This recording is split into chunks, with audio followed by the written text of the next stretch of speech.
Hey everybody, Black Ninja 797 here. Welcome back to another episode of Left 4 Dead 2 Myth-Busting Mondays. And in today's video for the final myth, we're going to be testing to see if whether or not that the boomer cannot attack you by scratching specifically if nobody in the lobby is looking at him. If we turn our backs to the boomer, will he just stare at us menacingly? So that's what we're going to be testing here at the end. If you guys end up enjoying today's video, please drop a like as always, subscribe if you are new, and if you have a myth of your very own that you would like to have us test in next week's episode, please leave it here in the comments down below, or also alternatively, you can leave them within my Discord server, which will be linked down below in this video's description. And with all that being said, guys, I hope you end up enjoying seeing another episode of Left 4 Dead 2 Myth-Busting Mondays. Myth: will tanks prioritize attacking players using a minigun?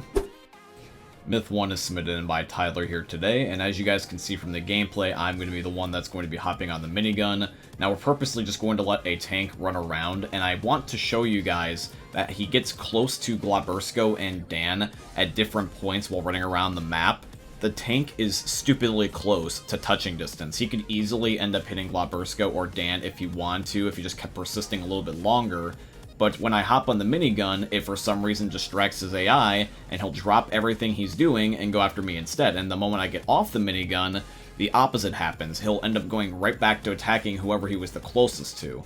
So with this being now known, we can end up using this as a strategy where we can save our teammates. If somebody's running away from the tank and they can't heal because the tank is right on their ass, someone can just hop on the minigun and the tank will drop everything that they're doing and go get that person instead. So the myth is confirmed, and we also have a new strategy that we can now use. Myth: will the tank get killed faster by fire damage rather than drowning?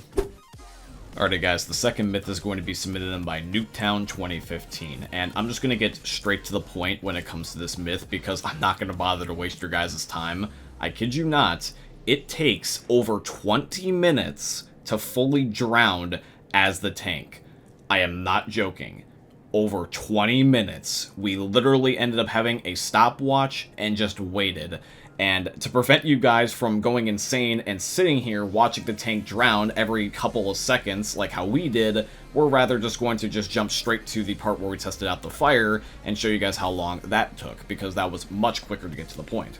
And even though this is still quicker, I am going to speed up this footage regardless because, once again, I just don't want to waste your guys' time because it does feel a little bit long just watching a tank burn to death for what was, in case you were wondering time-wise, was about 1 minute and 31 seconds. So this is not only significantly much quicker to kill a tank this way than it is to drown him to death, but it also is going to be the more consistent way because there's more access to fire than there is water in the game. So the myth is confirmed, the tank's going to burn to death much quicker than he is going to drown. Myth: if you have more than 100 health, will the witch not be able to one-shot you?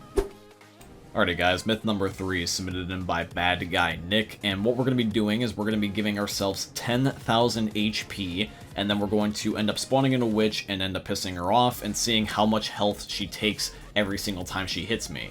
And as you guys can see, it's 100 per hit, and since technically in the normal game your maximum health is 100, that's the reason why she one-shots you.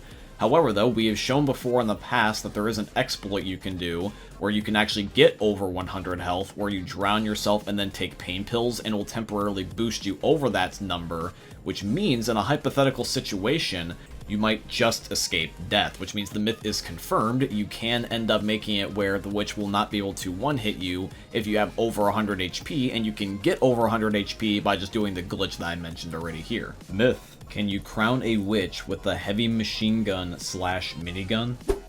Alrighty guys, myth number 4 is going to be submitted in by Dutch. So let's end up placing down a minigun, and let's also end up spawning in a witch and see if whether or not that we can end up crowning her with this here today. Now at first when I was trying to do this myth, I thought this would be significantly easier, but it's not actually as easy as it seems because the witch has some really weird hit scan detection when you try to shoot her in the head. And not only that, but it also seems that the wound-up minigun is better at trying to do this than the mounted heavy machine gun is. From what I just saw a second ago, it looked pretty damn much like that Dan ended up getting a crown kill on the witch.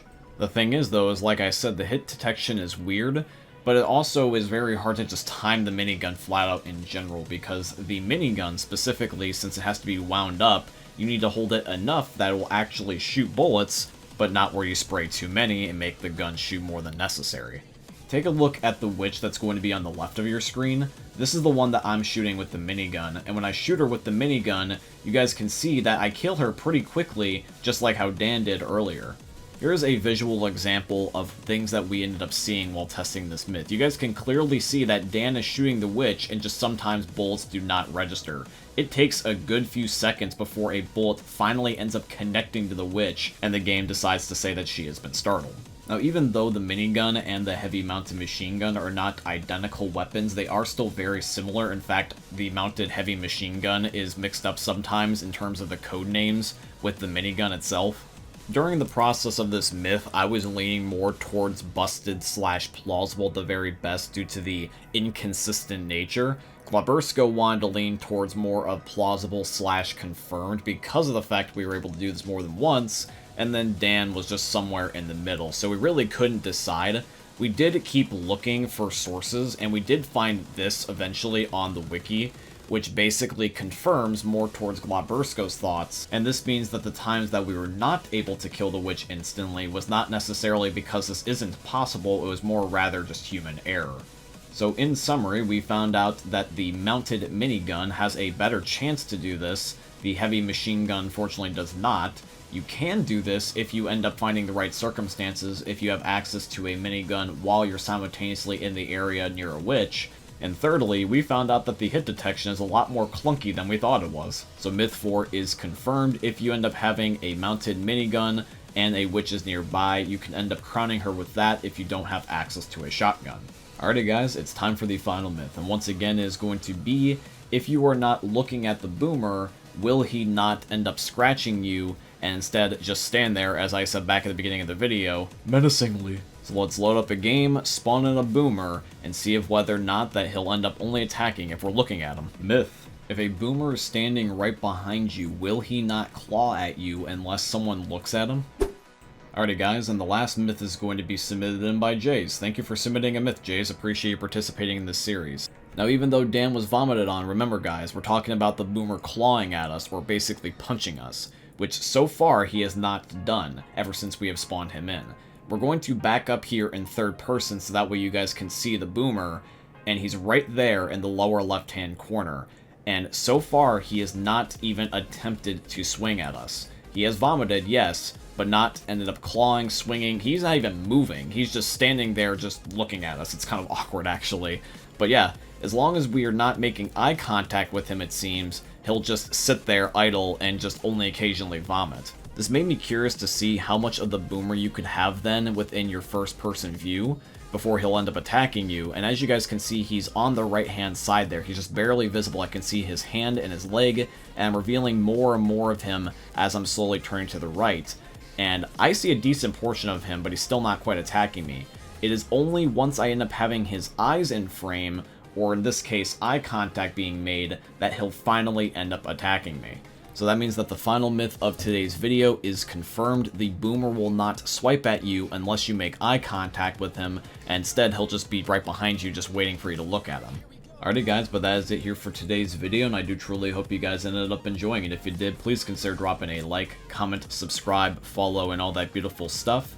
And if you guys have a myth of your very own that you would like to have be featured in next week's episode, please by all means leave them here in the comments down below, or also alternatively, you can leave them within my Discord server, which is going to be linked down below in this video's description.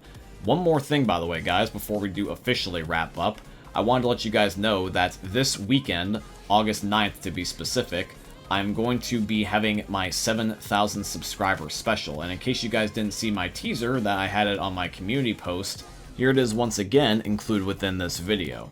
I want to show you guys this. What you are seeing right here is the beginning of a brand new era. You guys subscribed for a reason, and I am extremely proud to end up giving the yin to the yang and completing something that has been in the works for a very long time. Shout out to Glabersko, by the way, for making this for me. I requested that he ended up helping me out with this, so I appreciate the gift, my friend. So yeah, guys, I hope you ended up looking forward to what I have planned for 7,000. I hope you ended up enjoying the video. And if you did, once again, please drop a like, comment, subscribe, follow, and all that beautiful stuff. And I hope you guys ended up enjoying seeing another YouTube video from the most unique YouTubers are ever going to see. Thanks for watching, guys. I love all of you, and peace out. Hey meme lords, Jesus here, and you better have enjoyed that video there by the eternal god Daddy Ninja. You should probably subscribe too, or the mighty Moab will come for your balls. If you enjoyed the video, you might like it too, and give me the memes. Flash, bang, boom!